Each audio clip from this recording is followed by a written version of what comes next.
คืออย่างความสำเร็จคือการเดินทางไปใส่เดินทางไปหาเป้าหมายถ้าทานมีเป้าหมายใหญ่ความสำเร็จทานกันใหญ่ถ้าทานมีเป้าหมายน้อยความสำเร็จทานกันน้อยถ้าทานจะประสบความสำเร็จใหญ่ทานต้องตั้งเป้าหมายใหญ่ทานต้องตั้งเป้าหมายไกลกว่าเงินไกลกว่าชื่อเสียงไกลกว่าสั่นตำแหน่งไกลกว่าองค์กรความสำเร็จมันบ่เกี่ยวกับว่าทานหาเงินได้หลายสันใดความสำเร็จ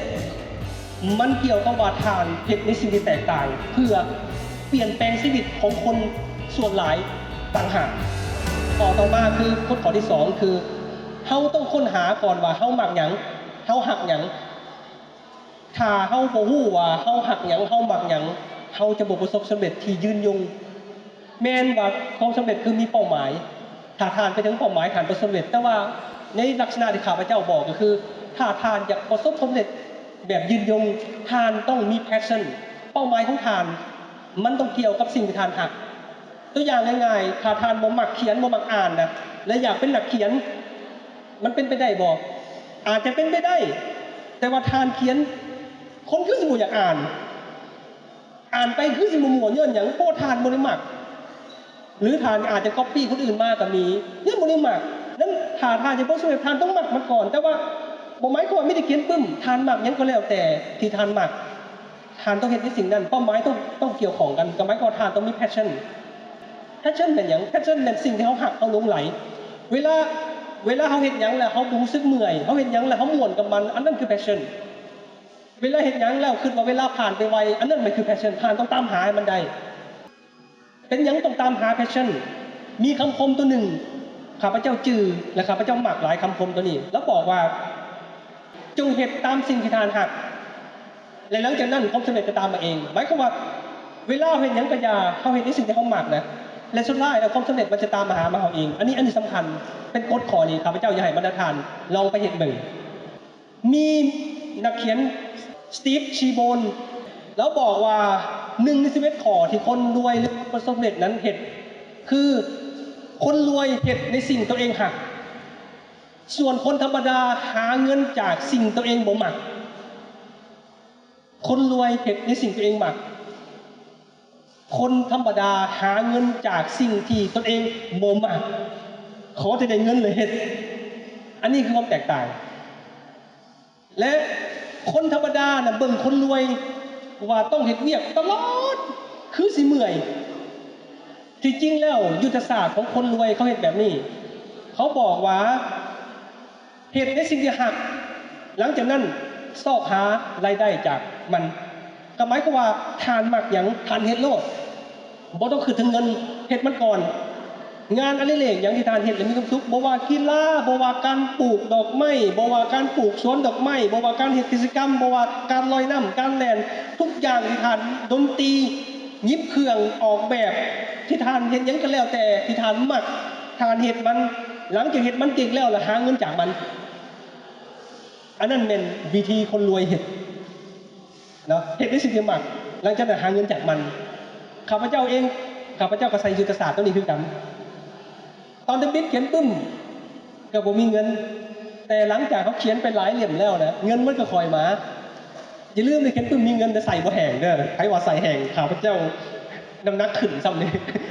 นอกจากใส่บ่แห้งน้ำหนักขึ้นพร้อมย้อนเขียนปึ้ม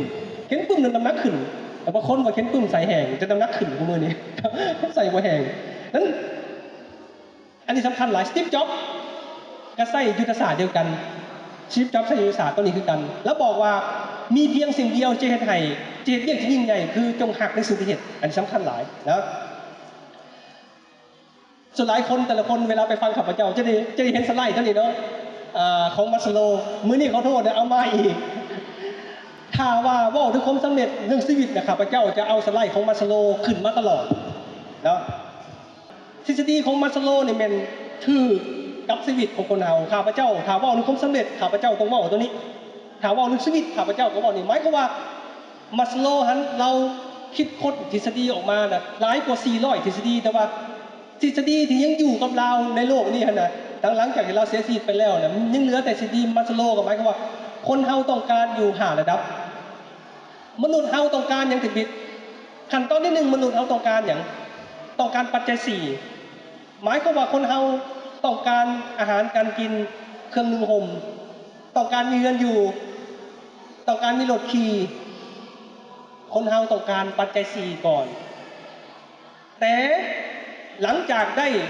สิ่งที่เป็นพื้นฐานปัจจัยสี่แล้วคนเฮาต้องการอย่างต้องการความปลอดภัยรถขี่ตะกี้มันขี่รถจักรก็ต้องการขี่รถใหญ่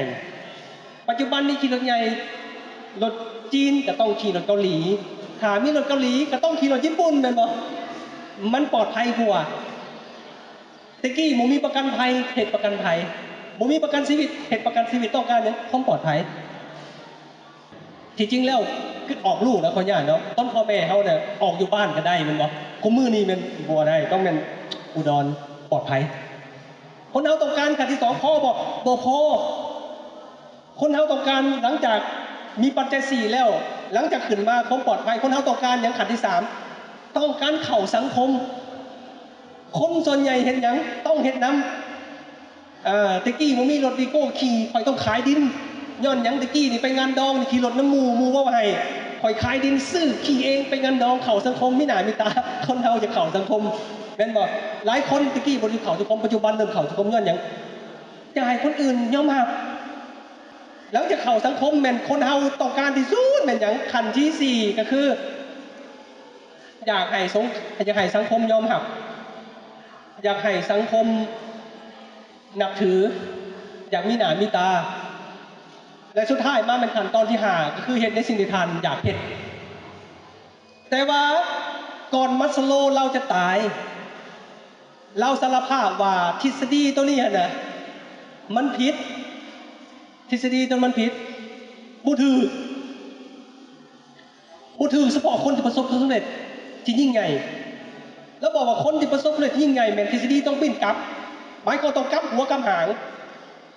เฮาต้องเริ่มต้นจากสิ่งที่เฮามักเฮาอยากเฮ็ดเฮามีความฝันยังเริ่มจากตรงนั้นก่อนหลังจากเริ่มต้นนั้นแล้วขั้นตอนที่1 2 3 4มันจะมาเองแต่ว่าคนส่วนใหญ่เฮาแม่นบ่ได้เริ่มขั้นที่5เฮาจะเริ่มขั้นที่1แม่นบ่และคนก็บอกว่าถ้าว่าเฮาไปตามขั้นต้องการปัจจัย4ต้องการเข้าสังคมต้องการความปลอดภัยของสังคมต้องการให้คนยอมรับแล้วบอกว่าถ้าไปตามขั้นนี่ฮอดขั้นที่4คนเฮาตายแล้วคนเฮาไปติดกับดักอยู่ขั้นที่4ปัจจุบันนี่ขั้นที่4มันหยังอยากให้คนอื่นยอมรับข้าพเจ้ามักถามได้หลายคนบอกว่าอยากประสบความสำเร็จข้าพเจ้าถามว่าอยากประสบความสำเร็จแท้บ่หรืออยากให้คนยอมรับโดยส่วนใหญ่แล้วคนเฮาโดยเฉพาะคนหนุ่มเฮามันหลงระหว่างความสำเร็จกับการยอมรับที่จริงเขาบ่ได้อยากความสำเร็จในความสำเร็จเขาต้องการให้คนส่วนใหญ่ยอมรับอยากให้สังคมยอมรับอยากให้พ่อแม่ยอมรับอยากให้เอื้อยน้องยอมรับและเฮ็ดให้เขาทุกข์หลายหนุ่มทุกข์หลายที่สุดของมือนี่มันทุกข์ย้อนจุดนี้อันนี้แหละคืออุปสรรคเฮ็ดให้คนเฮาบ่ประสบความสำเร็จสิ่งที่เป็นอุปสรรคที่สุดต่อมาเฮ็ดให้คนเฮาบ่ประสบความสำเร็จย้อนหยังพ่อแม่นี่หักลูกหวังดีกับลูกแต่คงหวังดีตัวนั้นมันกีดกั้นให้เขาบ่สามารถค้นพบในสิ่งที่เขาอยากเฮ็ดพ่อแม่บางคนนี่ลูกคนนั้นเกิดขึ้นมานี่ตั้งความหวังไว้แล้วลูกต้องเป็นนั่นลูกต้องเป็นนี่แล้วบ่ได้ถามว่าลูกต้องการหรือบ่บ่ได้ถามมันจะโกงข้ามกับคนที่ประสบความสำเร็จพ่อแม่เขาจะเบิ่งว่าลูกมักหยังลูกเก่งหยังแล้วให้เขาเก่งที่สุดด้านที่เขามักนั่นคือกฎแห่งความสำเร็จบ่แม่นว่าข่อยมักเจ้าต้องเฮ็ดในสิ่งที่ข่อยอยากเฮ็ดถ้าบ่นั้นข่อยบ่จ่ายเงินให้เรียนพ่อแม่บางคนบอกว่าข่อยบ่จ่ายเงินเจ้าเรียนถ้าจะเรียนวิชานี้โอ้แฮงหนักเขาไปนักตื่นนี่ข้าพเจ้าโชคดีไหนโชคดีเกิดมาจนข้าพเจ้าโชคดีเกิดมาจนย้อนเกิดมาจนข้าพเจ้าเองได้เฮ็ดในสิ่งที่ตัวเองอยากเฮ็ดเลือกเองเส้นทางเองเลือกเองหาเงินเองเรียนหนังสือเองเฮ็ดทุกอย่างเองโดยบ่มีคนอื่นมาบังคับอันนั้นคือความโชคดีของความจนว่าแบบนี้นี่หลายคนก็บอกว่าโอ้จันกับแก้วรวยแท้บ่มักเป็นยังบ่มักคนรวยเนาะข้าพเจ้าก็มักคือกันหนึ่งเป็นคนรวยแต่ว่าข้าพเจ้าขอบใจที่เกิดมาจนเฮ็ดให้ข้าพเจ้าฮู้ว่าข้าพเจ้าต้องการหยังความจนเฮ็ดข้าพเจ้าเข้มแข็งความจนเฮ็ดข้าพเจ้าเดินตามความฝันตัวเองได้เพราะบ่มีใครมากำหนดเส้นทางข้าพเจ้าเลือกเองหาเงินเองพ่อแม่เพิ่นบอกว่าลูกอยากเรียนยังเรียนรอดหาเงินเองนั่นโชคดีบ่โชคดีไดหลายคนนั่งอยู่ที่นี่บ่ได้ไดทานเรื่องเฮียนบ่ได้เดี๋ยวต้องถามพ่อแม่เด้พ่อแม่ว่าโอเคได้ถ้าบ่แม่นพ่อแม่บอกว่าบ่โอเคนี่ยุ่งแน่เนาะแม่นบ่ แล้วบางคนถามอาจารย์ถ้าพ่อแม่บอกโอเคเสียได้ไหนอันนี้เอาไว้บัดท้ายเนาะสิตอบให้โอเคนั้นเกิดมาจนโชคดีจะเป็นโชคให้โชคดีเพราะว่าเฮาได้เฮ็ดในสิ่งที่เฮาอยากเฮ็ดมุ้ยไผมาขับเอาอันนั้นเป็นโชคดีของผมจนกฎข้อต่อไปข้อที่4แม่นต้องมีการศึกษา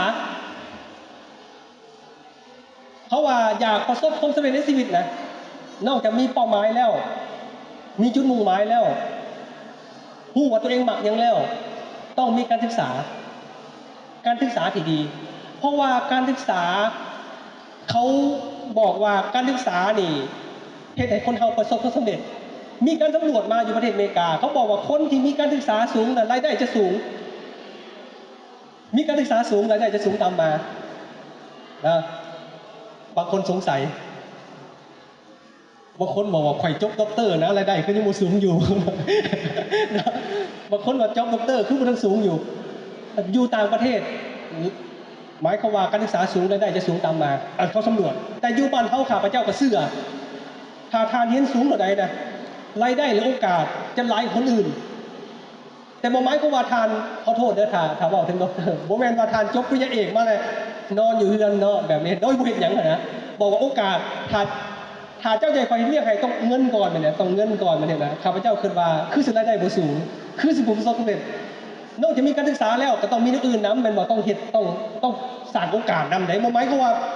จบปริญญาเอกแล้วว่าคือบ่มีรายได้สูงแท้เจ้าก็นอนอยู่เฮือนอยู่ธรรมดาเจ้าต้องแสวงหาโอกาสแล้วก็ใช้ความการศึกษาเจ้าเพื่อสร้างรายได้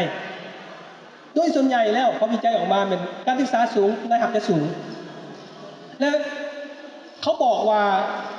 คนที่มีการศึกษากับคนเฒ่ากับคนหนุ่มเขาวิจัยเขาวัดกันเขาวัดแท้กันบ่ได้เขาบอกว่าอย่าวัดแท้ว่าผู้ใดเฒ่าผู้ใดหนุ่มเขาเบิ่งที่คนใดมักเรียนหรือบ่มักเรียนคนเฒ่าเขาบอกว่าบ่หมายความว่า70ปีหรือ20ปีถ้าคนใดหยุดเรียนเหมือนคนนั้นเป็นผู้เฒ่าคนหยุดเรียนเป็นผู้เฒ่าเพราะว่าคนหนุ่มคือยังห่ำเรียนจิตใจยังหนุ่มตอนนั้นสำคัญที่สุดสตีฟชีโบนวิจัยออกมา11ข้อเขาบอกไปแล้วข้อที่1เห็นในสิ่งที่หักมีอีกข้อที่2คนรวยมักศึกษาหาความรู้หลายกว่ามักบันเทิงส่วนคนธรรมดาแหละมันมักบันเทิงหลายกว่าการศึกษาคนรวยมักศึกษาหาความรู้หลายกว่าบันเทิงแต่คนจนเท่าใดนะยิ่งมักบันเทิงหลายกว่านั้นคนเฮามาเข้าใจผิดเรื่องการศึกษาอีกอย่างหนึ่งเข้าใจผิดว่าใดคนเฮาคิดว่าตัวเองเรียนจบแล้วนะจบจากมหาลัยหรือจบจากโรงเรียนแล้วมันจบการศึกษาเขาคิดไงหลังจากจบแล้วระบบเฮียนอีกอันนี้มันคือการผิดจริงๆแล้วการศึกษาบ่แม่นมีแต่อยู่มหาลัยบ่แม่นมีแต่อยู่โรงเรียนการศึกษาแม่นมีอยู่ทุกบ่อนผ่านมามื้อนี้งานเทศกาลอาหารสมองอันนี้ก็เป็นการศึกษาอันหนึ่งและข้าพเจ้าเชื่อว่าทุกท่านมาอยู่นี้ท่านก็มักการศึกษาอันนี้เรียนรู้จากการอ่านการฝึกอบรมการสัมมนาตัวอย่างคือท่านมาฟังข้าพเจ้านี้อันนี้เว้นข้าพเจ้ามาสอนแต่ข้าพเจ้ามาแลกเปลี่ยนอันนี้คือการศึกษามีหลายแบบบ่แม่นมีแต่อยู่โรงเรียนและสิ่งที่ข้าพเจ้าเป็นห่วงที่สุดข้าพเจ้าขอโทษถ้าว่าต่ำให้อีกคนที่เรียนสูงมานะโดยเฉพาะมันจบปริญญาโทปริญญาเอกเลยเขาคิดว่าเขาฮู้เบิดแล้วโอ้อันนี้อันตรายหลายเขาเจ้านายบางคนนี่บ่กล้าเข้าไปฝึกอบรมสัมมนาเด้เขาย่านหยังย่านคนอื่นคิดว่าตัวเองบ่เก่งถ้าบ่เคยเข้าไปสัมมนาบ่เคยอ่านปึ้มบ่มักอ่านบ่มักสัมมนามันหยังต่างๆพวกนี้กินมูลเก่าจะขาดความรู้ใหม่ๆแล้วเฮ็ดให้บ่มีความคิดสร้างสรรค์และพัฒนายากนั้นสำคัญที่สุดแล้วแม่นต้องหมั่นศึกษาหามเรียนอันนี้สำคัญหลายข้าพเจ้ามักคำเว้าของ JFK นะของอดีตประธานประเทศอเมริกาเนาะ JFK แล้วว่าการเป็นผู้นำและการเรียนรู้มันขาดอย่างหนึ่งบ่ได้แล้วบอกว่าข้าพเจ้าอ่านทุกมื้อเพื่อจะได้ก้าวหน้าในชีวิตข้าพเจ้าฟังทุกมื้อเพื่อจะได้ขยายมุมมองแนวความคิดข้าพเจ้าคิดทุกมื้อเพื่อจะได้เอาสิ่งที่เรียนมาเอาไปใช้ข้าพเจ้าบันทึกทุกมื้อเพื่อจะรักษาสิ่งที่เรียนรู้มาอันนี้สำคัญหลายนะนอกจากเรียนรู้จากการฝึกอบรมการสัมมนา สิ่งสำคัญละแม่นข้าพเจ้าเน้นก็คือการอ่านคือมื้อนี้ก็เป็นเทศกาลอาหารสมองหรือเทศกาลการอ่านก็ว่าได้การอ่านสำคัญไดข้าพเจ้าเรียนของมื้อมันเรียนจากการอ่านหลายเน้นที่การอ่านมหาเศรษฐีอันดับ1ของโลกบิลเกตส์มหาเศรษฐีอันดับ2ของโลกวอร์เรนบัฟเฟตต์มักอ่านวอร์เรนบัฟเฟตต์นี่ใช้เวลา 80% เวลาที่เฮ็ดเวียกเนี่ย 80% มันอ่านเพราะว่าเราเป็นนักลงทุนเราอ่านหลายอ่านทุกอย่างยิ่งรวยยิ่งอ่านคนเฮาคิดว่าคนรวยบ่อ่านแฮงอ่านมีคำบอกตัวหนึ่งข้าพเจ้ามักหลายแล้วบอกว่าบ่แม่นนักอ่านทุกคนจะได้เป็นผู้นำแต่ว่าผู้นำทุกคนล้วนจะเป็นนักอ่านท่านฮู้บ่ว่าผู้นำบ้านเฮามักอ่านได้รัฐมนตรีนี่ข้าพเจ้าเห็นมานี่มักอ่านปึ้มเนาะมักผู้นำยิ่งสูงยิ่งอ่านข้าพเจ้าก็โชคดีที่ได้มอบโอกาสมีโอกาสได้มอบปึ้มให้ทางอดีตนายกและนายกปัจจุบันนี่เพิ่นมักอ่านเนาะนั่นผู้นำมักอ่านเขาบอกว่าบ่แม่นนักอ่านทุกคนเป็นผู้นำแต่ว่าผู้นำทุกคนล้วนจะเป็นนักอ่านแล้วเฮาเด้เฮาบ่ทันเป็นผู้นำที่ยิ่งใหญ่เป็นจังเฮาบ่อ่านขนาดเพิ่นเป็นผู้นำเพิ่นยังอ่านและมื้อนี้ท่านต้องอ่านการศึกษานอกจากเรียนแล้วนอกจากตอนที่2มานอกจากเข้าฝึกอบรมสัมมนาแล้วท่านต้องอ่านให้หลายๆการอ่านหนังสือน่ะอ่านปึ้มน่ะมันคือการสื่อสารกับบุคคลที่ยิ่งใหญ่ถ้าท่านอยากล้มกับนักเขียนดังๆน่ะท่านบ่มาล้มซึ่งหน้าก็ได้ถ้าอ่านปึ้มเขาท่านอ่านปึ้มนักเขียนดังๆน่ะซ้ำก็ว่าท่านได้สื่อสารกับเขาถ้าท่านอยากสื่อสารกับนักเขียนรางวัลสิวไร่ท่านซื้อปึ้มของนักเขียนรางวัลสิวไร่มาอ่านแล้วมือก็ว่าท่านได้สื่อสารกับเขาได้ล้มกันผ่านปึ้มเพราะว่าทุกอย่างที่เขียนอยู่หั่นเขาจะสื่อสารกับท่านได้อันนี้สำคัญเลยต้องอ่านและโดยเฉพาะเป็นคนที่อยากเป็นนักเขียนยิ่งอยากเป็นนักเขียนต้องเป็นนักอ่านถ้าคนบ่มักอ่านบ่ต้องเป็นนักเขียนข้าพเจ้าขอบอกเลยว่าอย่าเป็นนักเขียนถ้าทานบ่มักอ่านเพราะว่าก่อนที่เป็นนักอ่านนักเขียนได้ต้องอ่านได้หลายและถ้าทานยังเป็นนักเว้าคือข้าพเจ้าทานต้องเป็นนักฟังเราต้องเข้าไปฟังหลายๆทานจึงเป็นนักเว้าเก่งอยากเป็นนักเขียนหลายๆอยากเป็นนักเขียนเก่งต้องอ่านหลายๆมันคู่กันมันเป็นกฎนะตอนที่5บริหารการเงินตอนนี้สำคัญนะกฎตอนนี้เราบอกเรื่องเงินเนาะเขาต้องรู้วิธีบริหารเงินคำเขารู้วิธีบริหารเงินแหละชีวิตเขาลำบากคนส่วนใหญ่บอกแบบนี้อาจารย์รายหักบ่พอรายจ่ายซอยแน่ซอยไหนบ่ยากบอกว่าหน้าเพิ่มเงินแน่เงินเดือนหลายพอโลดเงินเดือนหลายก็บ่พอถ้าทานหากบ่กำจัดความคิดใหม่มีเงินหลายรายจ่ายก็หลายขึ้น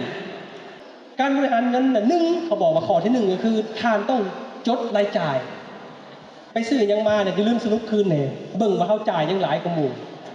นะตอนที่2มาแม่นหยังตอนที่2มาเขาบอกว่าให้ซื้อในสิ่งที่จำเป็นบ่ควรซื้อสิ่งที่อยากได้แต่ให้ซื้อสิ่งจำเป็นสิ่งจำเป็นเหมือนอย่างโทรศัพท์แปลว่าสิ่งที่จำเป็นแต่ว่า iPhone อันนั้นมันเป็นสิ่งจำเป็นมันเป็นสิ่งอยากได้ทานซื้อโทรศัพท์รุ่นไหนก็ได้เขาจะโทรได้แต่ว่าคนเฮาบอกว่าโทรศัพท์ข่อยต้อง iPhone ย้อนหยังคนอื่นก็ใช้ข่อยก็ต้องอย่าคือหมู่บ่คือหมู่ก็อายแม่นบ่อย่าลืมได้ถ้าทานซื้อสิ่งที่บ่จำเป็นสุดท้ายทานจะขายสิ่งที่จำเป็นออกไป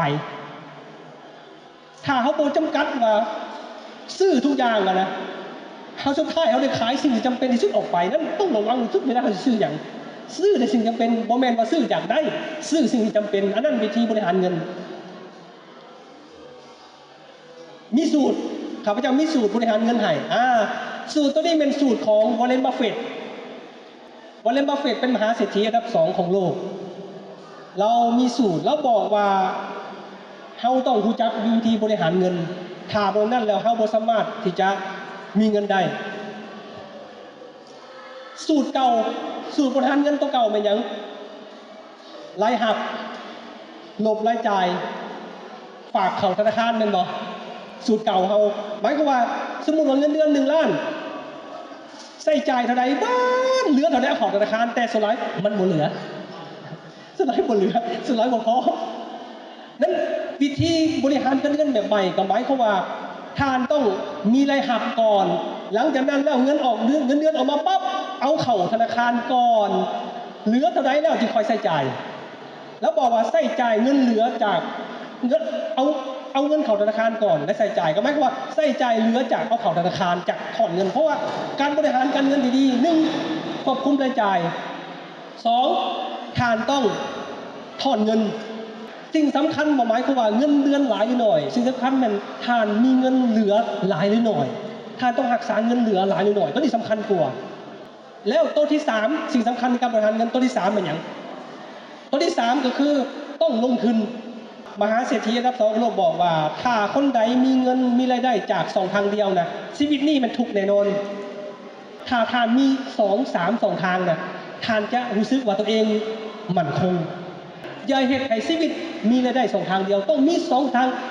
ทางที่2น่ะเฮ็ดหยังก็เฮ็ดโลดขอแต่มันได้เงินและมันบ่ผิดกฎหมายบ่ต้องอายข้าพเจ้าแบกปึ้มตอนนี้ไปตลาดเช้านะบางคนเห็นอาจารย์นักเขียนดังคือว่าแบกปึ้มไปขายเองอยู่ตลาดเช้าข้าพเจ้าบ่ได้แบกปึ้มข้าพเจ้าแบกเงินเพราะว่าไปส่งให้ตลาดเช้าปึ๊บเขาก็เอาเงินให้ข้าพเจ้าจอดรถไว้บนจอดแบกขาบนทางไปเลยคนเห็นพระอายอาจารย์ข้าพเจ้าว่าเจ้าอายอย่างปึ้มของเจ้าเงินของเจ้าเอาไว้เข้าตลาดเช้าเขาก็จ่ายให้เจ้าก็ได้เงินกลับมาเจ้าก็ยิ้มคนอื่นว่าได้ก็อย่างเงินในถุงเขาเป็นพ่อโอเคเนาะมี2 ทางโอเคไปกดขอที่ใหม่กดตัวใหม่บริหารเวลาทานรู้ว่าคนเฮามักโยมบ่มีเวลาอันข้าพเจ้าโพสต์ใน Facebook ก่อนจะมาข้าพเจ้าบอกว่าถ้าบ่มีเวลาไปหักในสิ่งที่ตัวเองอยากเฮ็ดนะบ่มีเวลาไปเฮ็ดในสิ่งตัวเองหักนะต้องใช้เวลาเหลือตลอดชีวิตไปเฮ็ดในสิ่งตัวเองบ่มักจะบ่มีเวลาดิจะไปเฮ็ดในสิ่งที่บ่มักซะเนาะแม่นบ่นั่นแล้วคนว่าบ่มีเวลาบ่แม่นคนที่บ่เห็นคุณค่าของเวลาเขาจะปักจมมาเวลาบ่พอถ้าคนใดรู้จักบริหารเวลาดีเห็นคุณค่าเวลาจะพอนั้นวิธีดีที่สุดที่ทานจะบริหารเวลาให้ดีก็หมายความว่าไหน1ทานต้องเห็นในสิ่งที่สำคัญก่อนอันนี้เป็นมหาเศรษฐีอันดับ4ของอังกฤษแล้วเป็นนักเขียนที่มีชื่อเสียงริชาร์ด แบรนสันเวลาคือรากฐานในความสำเร็จเวลาจะมอบความเจ็บปวดให้คนที่มีแต่เพ้อฝันแต่เวลาจะมอบความสุขให้แก่คนที่มีความคิดริเริ่มสร้างสรรค์และลงมือเฮ็ดคนใดมีแต่เพ้อฝันเวลาจะมอบความเจ็บปวดให้แต่คนใดที่มักลงมือเฮ็ดบริหารจัดการที่ดีบันทึกเฮ็ดมีหลักมีการเวลาจะมอบความสำเร็จให้ถ้าทานอยากประสบความสำเร็จทานจะต้องบันทึกต้องบริหารจัดการที่ดีอย่าเป็นคนที่เพ้อฝันนะข้อที่2แม่นบรรลุความสำเร็จจากภายในภายนอกและภายใน1จงอยู่กับปัจจุบันข้าพเจ้าสิบ่เว้าหลายตัวนี้เพราะว่าข้าพเจ้าขอให้ท่านได้อ่านจากปึ้มนั้นนี้นะจงอยู่กับปัจจุบันและท่านจะมีความสุขคนเฮามักอยู่กับอดีตคนเฮามักอยู่กับอนาคตฮู้บ่คนเฮาจื้ออดีตมันจื้ออดีตหยังอดีตให้ความเจ็บปวดคนเฮามักจื้ออดีตแต่ว่าอดีตเจ็บปวดบ่แม่นอดีตที่ดีไดนั้นท่านต้องปล่อยวางไปและท่านต้องอยู่กับปัจจุบันและไม่ต้องคิดถึงอนาคตหลายเขาว่าต้องปล่อยวางผู้จักปล่อยวางเพื่อระบายสิ่งที่บ่ดีที่มีอยู่ในจิตใจออกไปท่านจงอยู่กับปัจจุบันและจะมีความสุขกฎข้อที่2อย่าเปรียบเทียบชีวิตตนเองกับของคนอื่นและสิ่งที่เป็นตาหน้าสังเวชที่สุดคนเฮานะรวมทั้งอาจารย์เองในอดีตก็คือมักเปรียบเทียบสิ่งที่เฮามีจุดอ่อนกับสิ่งที่คนอื่นมีจุดแข็งหมายความว่าเฮาเปรียบเทียบแต่ตัวที่เฮาบ่มีกับคนอื่นมีเฮาบ่เคยเปรียบเทียบว่าเฮามีหยังแต่คนอื่นบ่มีอันนี้เฮ็ดให้เฮามีความทุกข์เคยเห็นบ่เฮาบ่มีเงินเฮามักเปรียบเทียบแต่คนมีเงินทุกข์ไหนคนเฮามักเปรียบเทียบสิ่งที่เฮาบ่มีสิ่งที่เฮาจุดอ่อนเฮานะกับจุดแข็งคนอื่นมันเปรียบเทียบกันบ่ได้ที่จริงแล้วคนเฮาทุกคนน่ะล้วนแต่เป็นคนเก่งคนเฮาทุกๆคนเป็นคนเก่งหมดต่างแต่เก่งบ่คือกันเฮาเองก็มีสิ่งดีๆอยู่ในภายในเฮาแต่เฮาบ่มักเบิ่งเพราะว่าเฮาอยู่ใกล้เห็นแต่สิ่งบ่ดีนั่นทานจะเปรียบเทียบตนเองกับคนอื่นเด็ดขาดทานมีของดี ทานมีสิ่งที่เก่งมื้อนี้ต้องค้นหาว่าตัวเองมักหยังตัวเองเก่งหยังและพัฒนามันอย่าไปเปรียบเทียบกับไผเด็ดขาดในโลกนี้ถ้าเปรียบเทียบก็หมายความว่าทานดูถูกตนเองแต่ข้าพเจ้าจะบอกว่าถ้าทานเฮ็ดในสิ่งที่แตกต่างจะมีคนต่อต้านจะมีคนสั่งแต่ทานจะหย่อข้อพระพุทธเจ้ายังมีคนสั่งบางคนด่าข้าพเจ้าอีกว่านักเขียนตากเสือทานต้องอยากเห็นหยังทานเฮ็ดโลดอย่าไปย่านความล้มเหลวหลายถ้าย่านหลายก็หมายความว่าเขาเกือบบ่มีชีวิตอยู่เลย